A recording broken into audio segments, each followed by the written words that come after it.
Do you know there's a moment in life when everything you thought was secure vanishes? Yes, there is. When the money is gone, the plan collapses, the people you trusted disappear, and you're standing in the ruins of what used to be. That's not just stress. That's not just a bad day. That's a crisis. And here's what no one tells you. It's in that moment, right there, that your future is decided. Not next week. Not when you've healed. Not when someone comes to save you. Your future begins in the fire. Right now. Because crisis doesn't just shake your life. It shatters illusions. It exposes what's weak. And it invites you to become something stronger than you've ever been. But most people run from that invitation. So let me ask you, when life hits hard, when it breaks everything but your will you collapse? Or will you transform? This video will show you how to rise, not in spite of the crisis, but because of it. We hear the word crisis and think of chaos, fear, pain. But at its core, crisis means one thing, a turning point. In medicine, a crisis is when a patient either begins to recover or begins to die. There's no middle ground. And it's the same in life. Crisis is not just a problem to fix. It's a mirror held up to your soul. It asks, what are you made of when nothing is going your way? When your business fails? When the person you loved walks away? When the dream turns into a nightmare? Most people crumble, not because they're weak, but because they don't understand what crisis truly is. It's a forge. It burns away what's not essential and demands that something new is born from the ashes. Crisis forces clarity. It reveals your habits, your beliefs, your identity.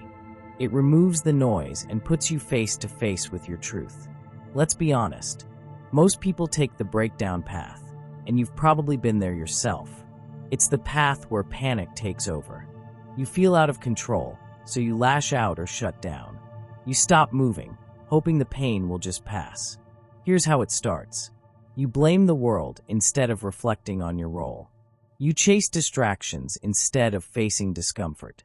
You wait for someone to rescue you instead of becoming your own rescue.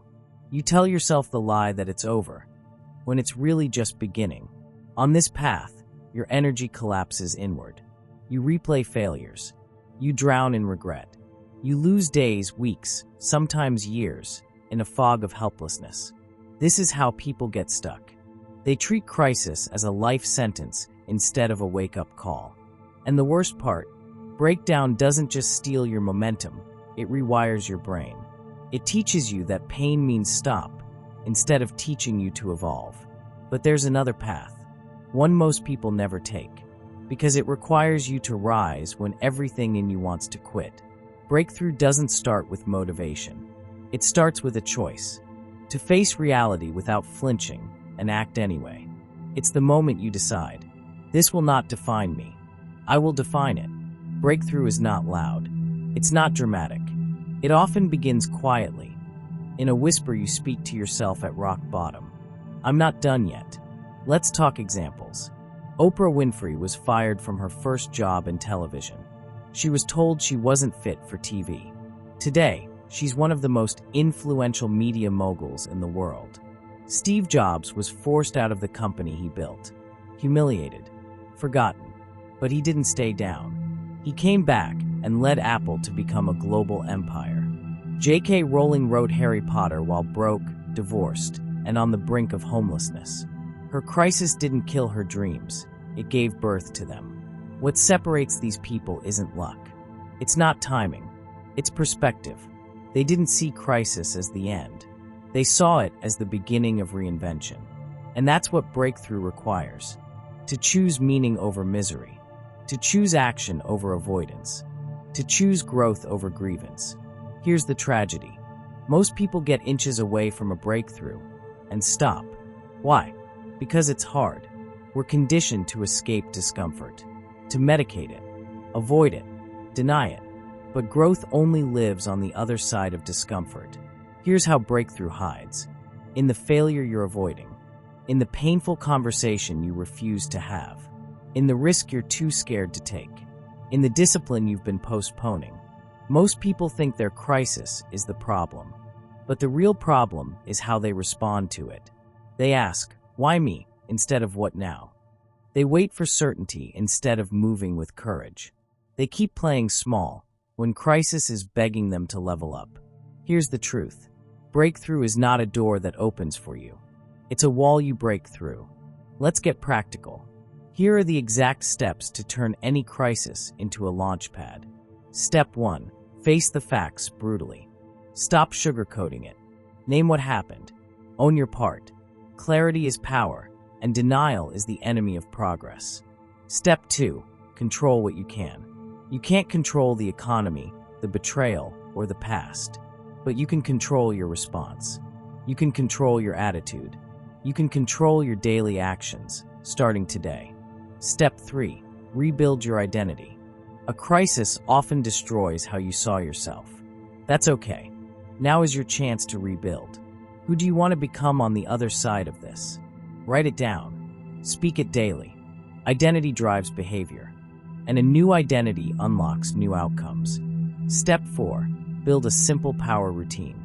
In a crisis, complexity kills. Simplicity saves. Wake up early. Move your body. Journal your thoughts. Read 10 pages of something that builds you. Make one decision that moves you forward. Momentum comes from motion. One step at a time. Step 5. Use the pain. Don't waste your suffering. Use it to fuel you. Channel it into creativity, service, discipline. Turn your wound into wisdom. Pain can be a prison, or it can be the path to power. Let me tell you a real story. In 2008, a man lost everything in the financial collapse. His real estate empire vanished. His bank accounts were frozen. His marriage fell apart. He was 40 years old, living in a friend's garage. But he made a decision. I will not end my story here. He woke up every morning at 5 a.m., started walking, thinking, journaling. No income, no job, just a relentless desire to rise. He read 100 books in 12 months. He started coaching people, at first for free. Eventually, he built his own brand. Today, he's a multi-millionaire entrepreneur and speaker. Not because he escaped crisis, but because he embraced it and used it to build something greater than what he lost. Your story can be the same. So now you have a choice. When crisis comes, and it will, what will you do? Will you let it define you? Or will you define what it means? Will you break down and replay your old patterns? Or break through and become someone your past never saw coming? The world needs people who have walked through fire and still stand tall. People who've taken their pain and turned it into power. People like you. If this message stirred something in you, don't keep it to yourself. Like this video. Subscribe to this channel for more real talk that empowers growth. Comment below, what crisis changed your life? And most importantly, share this with someone who's in the fire right now. They need to hear this, because the crisis is not the end. It's the proving ground, and the breakthrough is waiting on the other side of your decision.